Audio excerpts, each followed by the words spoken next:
Hello दोस्तों, मैं नीतू आपका स्वागत करती हूँ आपके अपने channel UGC net self study में। और फिर आज है मैं नए प्रश्न के साथ हूँ जो कि आपके आगामी एग्ज़ाम के लिए काफ़ी महत्वपूर्ण होने वाली है।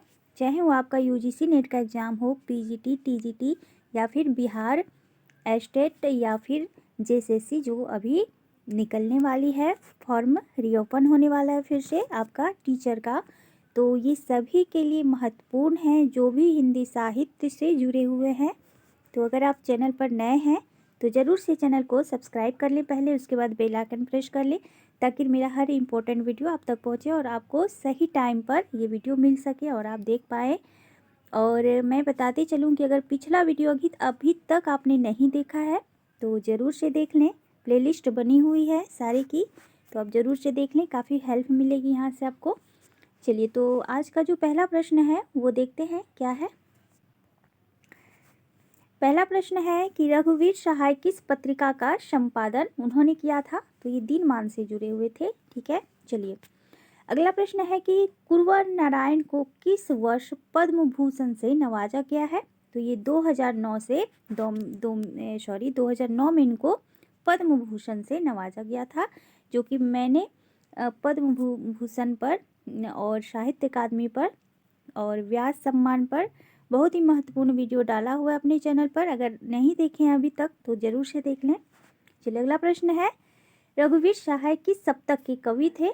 तो ये दूसरे सप्तक के कवि थे, ठीक है। और तार सप्तक जो है इसके संपादनकर्ता कौन है, तो सभी को पता ही होगा कि अज्ञेय हैं, प्रयोगवादी जो कवि हैं। चलिए, अगला प्रश्न है कि रघुवीर सहाय का जीवन काल क्या है। तो ये रहा है 1929 से लेकर 1990 तक इनका जीवन काल रहा है।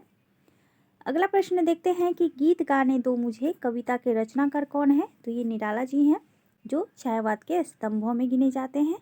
अगला प्रश्न है कि द्वैतवाद का प्रवर्तन किसने किया था। और ये काफ़ी महत्वपूर्ण प्रश्न है क्योंकि सभी एग्जामों में पूछे ही जाते हैं। तो वो किए थे स्वामी आनंद तीर्थ, जिसे आप माधवाचार्य के भी नाम से जानते हैं।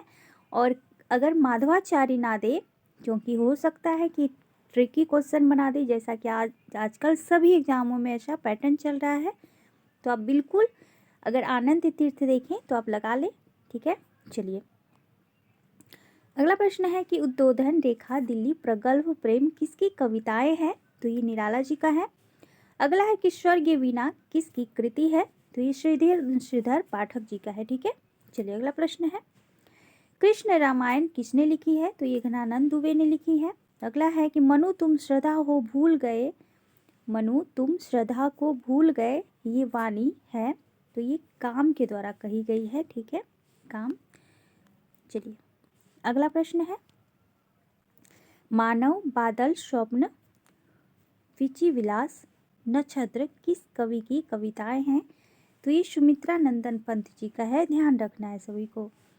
अगला है कि नल नरेश नामक महाकाव्य 19 सर्गों में रोला और हरि की टीका छंद में किसने लिखा है। तो ये पुरोहित प्रताप नारायण जी ने लिखा है। अगला है कि मादकता से आए तुम संज्ञा से चले गए, पंक्ति किसकी है। तो ये जयशंकर प्रसाद जी का है। अगला है कि असफल प्रेम की प्रातिक रचना है। तो ये ग्रंथि है, ठीक है, ग्रंथि, जो कि 1920 की है, ध्यान रखना है आपको। चलिए, अगला प्रश्न है धूल की ढेरी से अनजान छिपे हैं मेरे गान, पंक्ति किसकी है। तो ये पंत जी का है। अगला है कि विष पाई के रचनाकार कौन है। तो ये बाल कृष्ण शर्मा नवीन जी हैं। अगला प्रश्न देखते हैं, तो ये तो हो गया, बालकृष्ण शर्मा नवीन है विष पाई के रचयिता। अगला है कि सिद्ध साहित्य के संपादन का कार्य सर्वप्रथम किसने शुरू किया था। तो ये वेंडल ने किया था, अंग्रेजी समीक्षक थे। चलिए, अगला है श्रृंगारिकता, कला पक्ष, लक्षण ग्रंथ आदि किस प्रकार की काव्य की विशेषता रही है। तो ये रीतिकाल की विशेषताएं रही है। और रीतिकाल की प्रवृत्तियों से प्रश्न बनते ही हैं, चाहे वो कोई भी एग्जाम हो। चलिए, अगला प्रश्न है हरिवंश राय बच्चन ने प्रथम बार जीवन और मानवीयता के प्रति अपने प्रौढ़ भावों की वाणी किस कृति में दी है। तो ये प्रणय पत्रिका जो उनकी काव्य संग्रह है, इसी में दिया है उन्होंने। चलिए अगला प्रश्न है, प्रमुख रीति मुक्त कवि यहाँ पूछा जा रहा है। तो ये घनानंद, बोधा, ठाकुर, द्विजदेव इत्यादि हैं।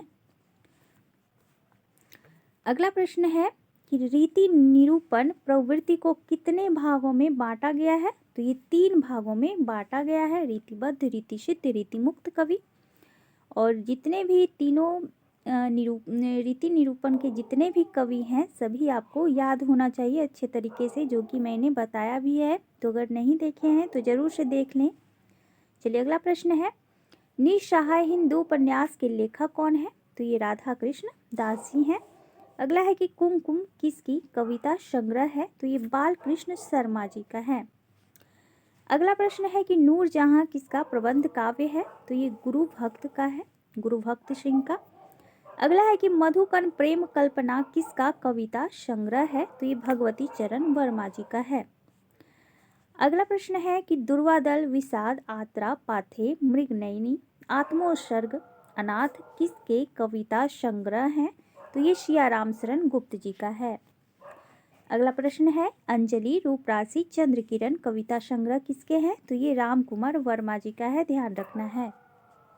अगले प्रश्न को देखते हैं कि कलापी किसका कविता संग्रह है। तो ये आरसी प्रसाद जी का है, बहुत ही महत्वपूर्ण है। अगला प्रश्न है कि प्रणभंग किसकी पहली रचना रही है। तो ये दिनकर जी का है, रामधारी सिंह दिनकर जी का प्रणभंग है, 1929 का है। अगले प्रश्न को देखते हैं कि पूरे अपभ्रंश साहित्य को पुरानी हिंदी मानने वाले आलोचक का नाम क्या था। तो ये बहुत ही मशहूर है, तो चंद्रधर शर्मा गुलेरी जी मानते हैं पुरानी हिंदी अपभ्रंश को। चलिए अगला प्रश्न की तरफ बढ़ते हैं। अगला प्रश्न क्या है कि माखनलाल चतुर्वेदी, केशव प्रसाद पाठक, सुभद्रा कुमारी चौहान की कविताएं किस संग्रह में है। तो ये त्रिधारा में है, ध्यान रखना है। त्रिधारा 1932 में प्रकाशित हुई है। अगला प्रश्न है कि तक्षशिला मानसी काव्य रामा विसर्जन कविता किसका है। तो ये उदय शंकर भट्ट का है। अगला है कि मधुलिका अपराजिता किसकी काव्य संग्रह है। तो ये आंचल का है। कौन आंचल, आप जरूर से इनके पूरे नाम को कमेंट बॉक्स में कमेंट कीजिएगा तो पता चले। चलिए अगला प्रश्न है, कर्णफूल शीशफूल रचना है। तो नरेंद्र शर्मा जी का है। अगला है कि सरसुमन, कुसुम कुंज, वंशी ध्वनि, वंशिरी किसकी कविता संग्रह है। तो ये गुरु भक्त सिंह का है। अगला है कि कोई दूसरा नहीं कविता किसकी है। तो ये कुंवर नारायण जी का है। अगले प्रश्न को देखते हैं, कहीं नहीं वह कविता किसकी है। तो किसकी है, तो अशोक वाजपेयी जी का है। चलिए अगला प्रश्न है, दीवार में एक खिड़की रहती थी उपन्यास के लेखक कौन है। तो ये विनोद कुमार शुक्ल जी का है। ढाई घर किसका है। तो गिरिराज किशोर जी का है, काफ़ी महत्वपूर्ण है। अगला प्रश्न है कि नीला चांद उपन्यास किसका है। तो ये शिव प्रसाद सिंह का है। अगला है कि अरण्य कविता के लेखक कौन है। तो ये नरेश मेहता जी हैं।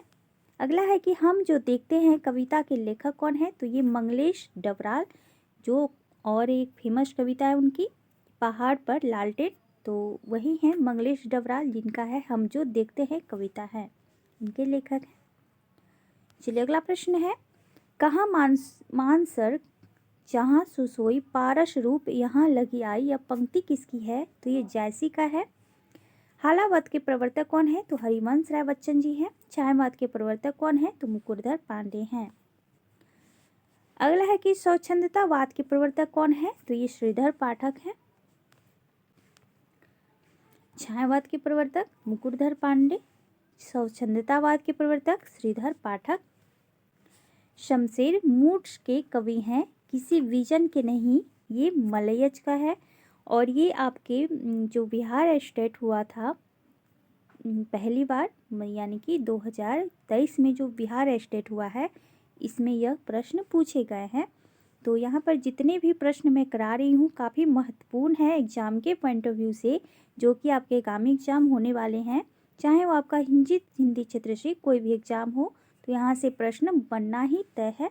तो ज़रूर से देखें इसे। चलिए अगला प्रश्न है कि एक लहे तब कुंजन को फल, ज्यों तुलसी सुर को साई, यह पंक्ति किसकी है। तो भिखारी दास जी का है। भिखारी दास जो कि रीतिबद्ध के कवि हैं। चलिए अगला प्रश्न है कि विरुद्धों का सामंजस्य कर्म क्षेत्र का सौंदर्य है, कथन किसका है? तो रामचंद्र शुक्ल जी का है। काफ़ी महत्वपूर्ण है ये कोटेशन और कई बार एग्जामों में पूछी गई है। अगला प्रश्न को देखते हैं। साहित्य अपने अर्थ व्यापक अर्थ में मानव जीवन की गंभीर व्याख्या है, किसने कहा है? तो ये सुमित्रानंदन पंत जी ने कहा है। तो ख़त्म हो गया यहीं पे। तो आज मैंने टोटल 50 से ज़्यादा प्रश्न करवाया है। तो डेली मैं 50 से ज़्यादा ही प्रश्न करा रही हूँ। तो टोटल मैं 5000 सीरीज कराने वाली हूँ, जो काफ़ी महत्वपूर्ण है आपके आगामी एग्ज़ाम के लिए। तो मेरे साथ बिल्कुल बने और जितना भी मैं प्रश्न करा रही हूँ उसे इम्पॉर्टेंट समझें, क्योंकि प्रश्न बनते यहीं से हैं और जितने भी प्रश्न हैं ऑथेंटिक बुक से ली गई है। तो बिल्कुल से यहाँ प्रश्न बनने वाले हैं।